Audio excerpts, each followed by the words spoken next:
Hey guys, welcome back to the channel, man. It's the end of August. It's hot, water temperature's hot, the fishing is not. It's really a pretty tough time of the year for me, a lot of times to catch fish. But with that said, through the years, I figured out a few little tips and tricks that I can get bit this time of the year. I'm gonna show it to you, hopefully right here today on Project E. From the top of the mountain,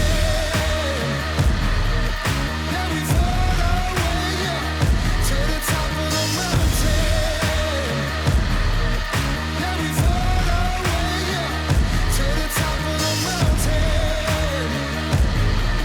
Yeah, we ever coming down from the top of the mountain.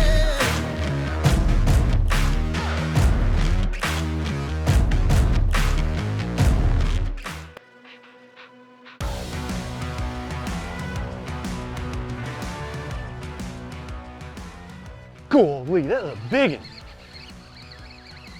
That's not the one that come up after it, but golly, I had a big one. I did.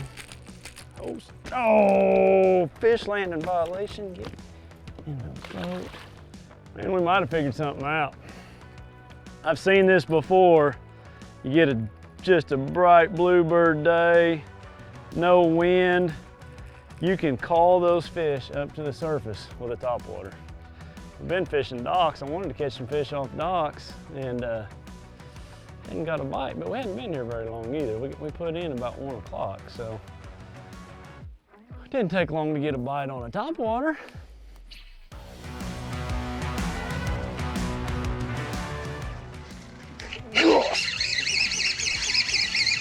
Man, he annihilated it. Golly, he's not very big.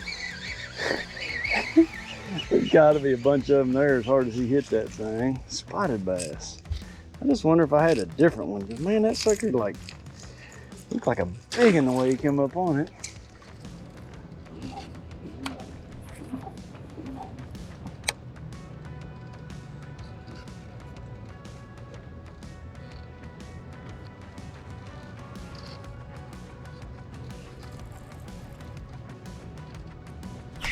Got that one. That feels like a good one too. Yes, sirree. Yes. Awesome. Come here, girl. Come here. All right. What a fish. Man, just August fishing, it's all about suspended. Just figuring out how to catch those fish suspended. Look at that. He's got a line coming out of his mouth. Look at that. There's 3 foot of line coming out. You poor buddy. Oh, it's a hook, and I can get it out. I can get it out. Look at this. I got it out. Look at that. I got it out. I saved your life, bud. All right. Thank you, buddy. Awesome. Awesome. Come on down. Go on back down to the depths. Look at that. That'd been in there a while. That sucker had swole up in his belly. Just pulled right out. And it broke way up. Must have sawed him off on that cable or something. All right, let's catch another one.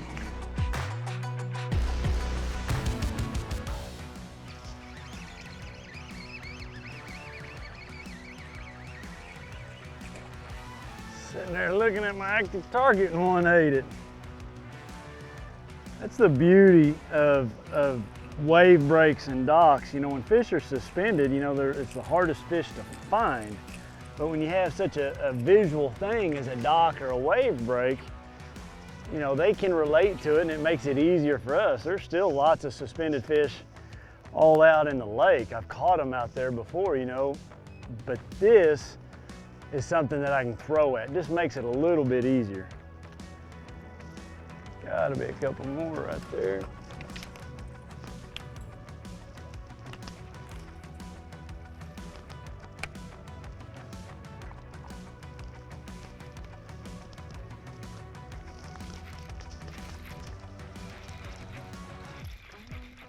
That's a nice one. Little spoon. There's a bunch of them right there, because they hit that thing about 4 or 5 times as it was falling. Got a belly on him.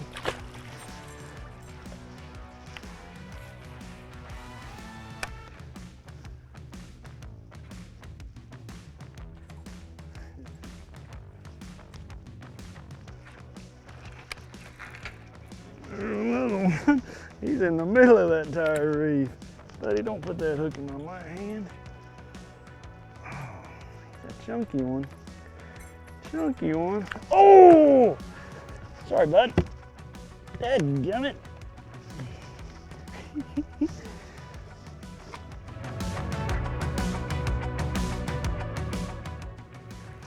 Oh, dang it.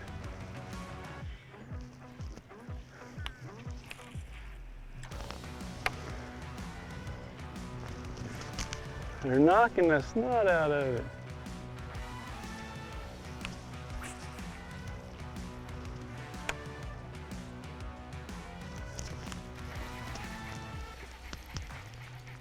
Man, it just seems like every end and every corner's got fish on it. Just the high percentage spots. Can't get down to the bigger ones because the little ones are eating it.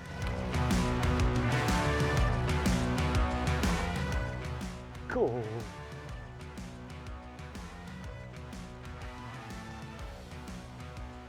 Nice, they don't blow up on it right there. And I throw a topwater a lot this time of the year. You know, it's a great search bait for me. I feel like this is the time of year that I can get fish to come up versus going down. You know, and what I mean by that is you know, fish feeding on the bottom versus fish feeding towards the surface. You know, when you get around into August and September, I think those fish start feeding up. And it's a bright bluebird day today, but I just had a really good one blow up on that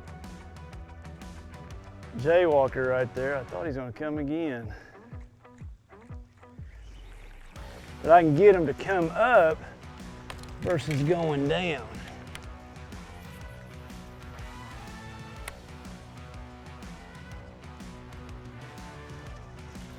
There's one.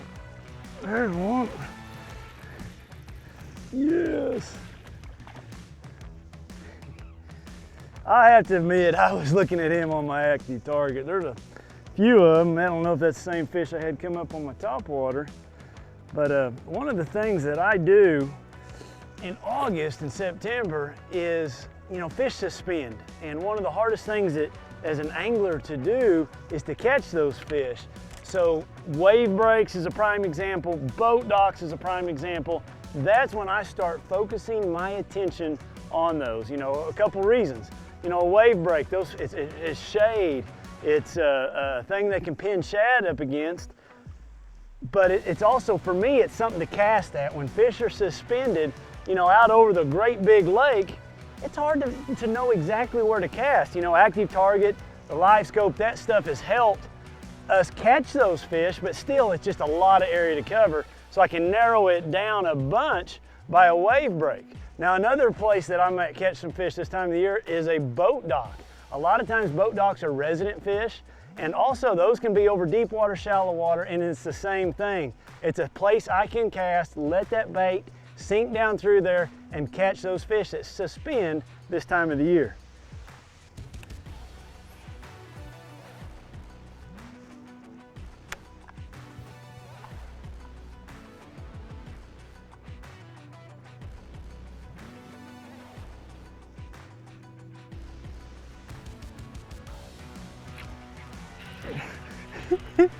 That was right off the trolling motor too. There's a bunch of them. I kind of got up on top of them, but they're about 15 foot down. You can see them right here on my locator. You can see right there, that's that fish right there that I caught. You know, they're just about 15 foot down over 25 feet of water. I think one of the reasons why fishing gets so tough August, September-ish is, you know, that thermocline a lot of times either really compresses or it'll break up, and those fish can be in any depth. And a lot of times it causes them to suspend. And when you have a suspended fish, it is the hardest fish to catch, because if you're throwing a football jig, you're throwing a big swim bait going down to the bottom, you're throwing a crankbait, all that stuff's going to the bottom. So this type of technique with, you know, focusing on more man-made structure like docks and those floating wave breaks just gives you a place to start, a target. You know, one, those fish can relate to it, but more importantly, I can relate to it as a place to throw.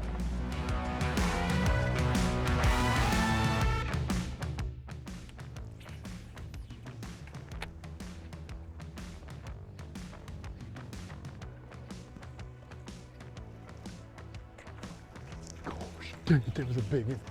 That was a big one. I was sitting there looking at my active target and just thinking, golly, there looks like there's a bunch down there. Holy smokes. It's one thing about catching fish when they're that deep. That fish is coming out of 12, 15 feet of water. I think they're all big because they're coming up from so deep. I got a little close. To be 100% transparent, you know, I've never fished this pattern on this lake. We're on Grand today. But I fished this pattern a bunch, like on Texoma and Eufaula, Louisville Lake. Won a tournament down there doing that in June. It's just a pattern that I think works on a lot of lakes. Now, some lakes it'll be big ones underneath this, you know, these docks and these wave breaks. I would say there's big ones somewhere. I may not find them today. You know, it's my first day to ever do it on this lake. But it is a pattern that you can catch all sizes of fish. Seems like I can get one bite on that topwater and then they go away.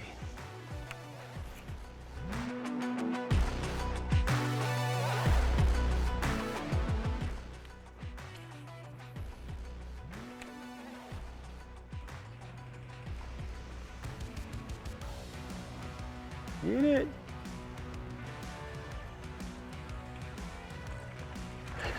Not very big. It's a cool bite though. Cool bite.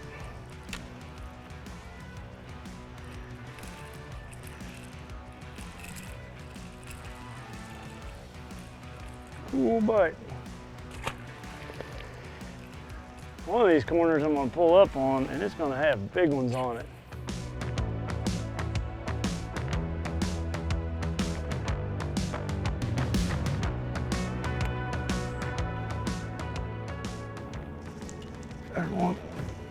Oh, it came off. Dang it. Felt like a lot better fish. Man, if you can ever get down through those little ones, there's some better ones.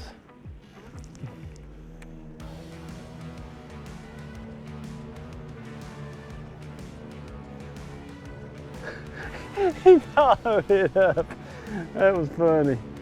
Oh, sorry, buddy. Quick release.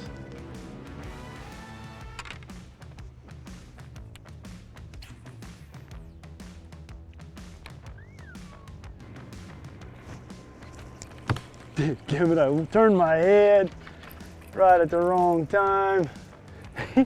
Went to look down at my side imaging or my active target to see if anything was there, and I just jerked on the splash. Oh, that's a good one. There's some fish right there. Kind of seems like, you know, it takes 2 or 3 casts to get them up, you know. Oh, sorry, buddy. Keep that in mind, you know, just don't make one cast with that topwater because you got to draw them up out of that deeper water. You know, if they bite it immediately on the first cast, they're shallow, but you know, it's been 2 or 3 casts on the prime stuff.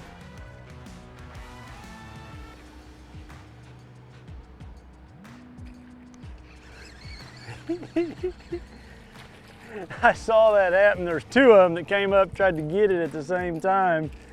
I know those aren't big fish, but man, I really don't care. It's just that time of year that it's hard to get bites. I've seen many, many a days. I'm just happy to get a few bites.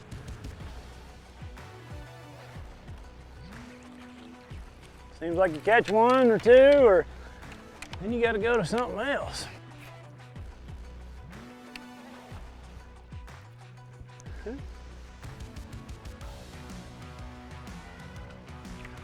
Finally, after all that, oh, they were hitting it and hitting it and hitting it, and I just could never hook up with one of them.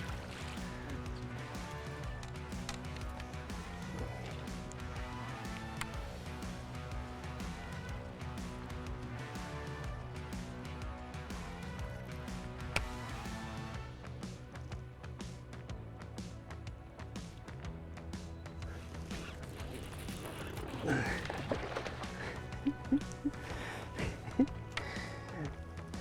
think that might have been the one that come up on my top water. Come here, buddy.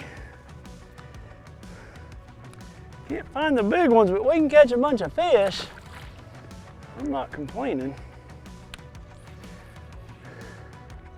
One thing you need to determine when you go to do this on your body of water is the depth those fish are holding. So really pay attention to how far down, you count, how far down your bait falls when you let it fall.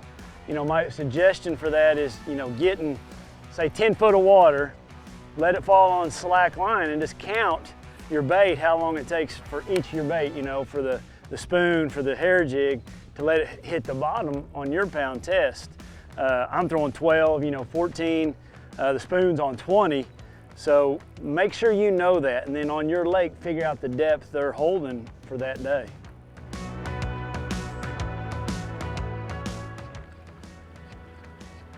Oh man, that was a good one.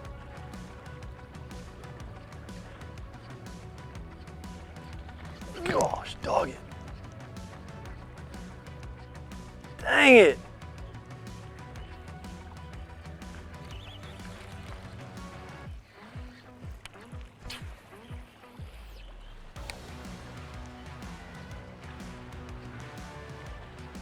Oh, that's a big one.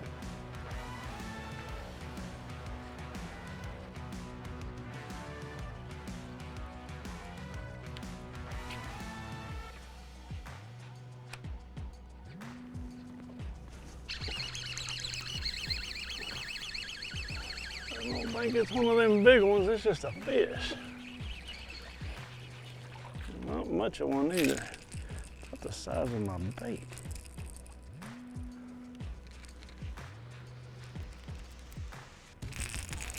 Little suckers right there will hook you so quick. Hold on, buddy, I'm gonna put you right back in the water. Hold on, hold on, hold on. In your mind, you are a 10-pounder. You just hadn't got there yet.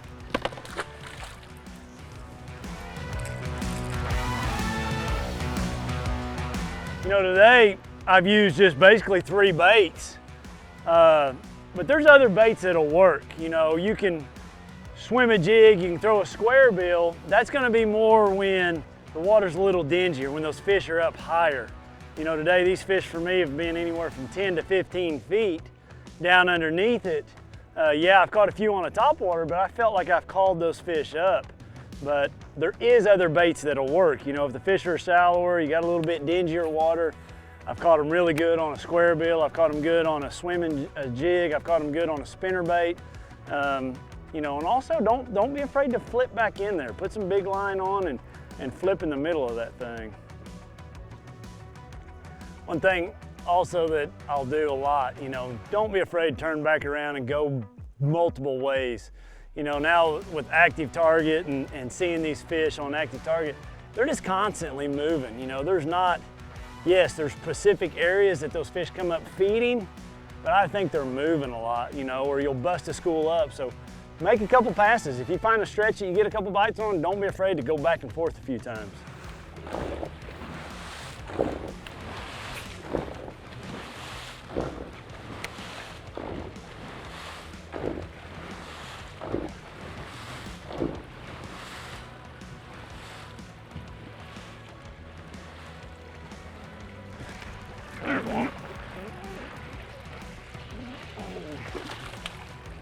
Buddy. It's a chunky one. May not be a monster, but we're catching fish in August. He's long. Golly. He engulfed that hair jig. Gosh, dog it, buddy. You ate that thing. All right, thanks, man. Hey, right there, let's do our power stop breakdown. So that fish right there came on the old Andy's custom hair jig. You've seen some episodes on that. That one's looking pretty wore out. I'm losing a lot of hair in it, just a 1/2 ounce jig. I've got it on 12-pound test, 7.3, heavy action rod, high speed reel. That's my setup for that. That's what I use. I like it a lot. It's been a 3-step approach. We've found a lot of our fish with that top water. Just a Berkeley Jaywalker, you know, 50-pound braid, 7-1 medium action rod, high-speed reel, Platinum series, both of them. You ask why I don't have a bone Jaywalker, because I broke mine. It was taking water on, so that's why I've got that Ghost minnow. I was wishing I had my bone, because I didn't lose them. I had a lot of fish blow up on that thing. It was pretty big today, didn't need it. And with this color of water, I'd much rather have had my bone. Even I run out of tackle. And then we caught a few on this one today. It's just a bait that I'm also gonna have tied on in these situations, just a spoon. There's a lot of makers of these. You can buy these at Bass Pro. They make a nitro spoon. I just put a big old treble hook on it, put a swivel on the front, put this thing on 20-pound test, and again, that 7.3 heavy action rod and a high-speed Platinum reel. But that's my 3-bait setup for doing this kind of fishing, guys. It's just it's a way in August to get bites. I didn't set the world on fire with weight today, but I caught some fish and I hadn't been out here a long time. So, you know, that's what it's about. I guarantee you there are lakes that you can catch monsters doing this on. I've done it before, and I could do it here. I just need to do it some more, figure out the right stretches, but I'm happy with my day. I just wanted to get some bites. I hadn't been out here long. I did sweat a lot. I drank a bucket load of water today.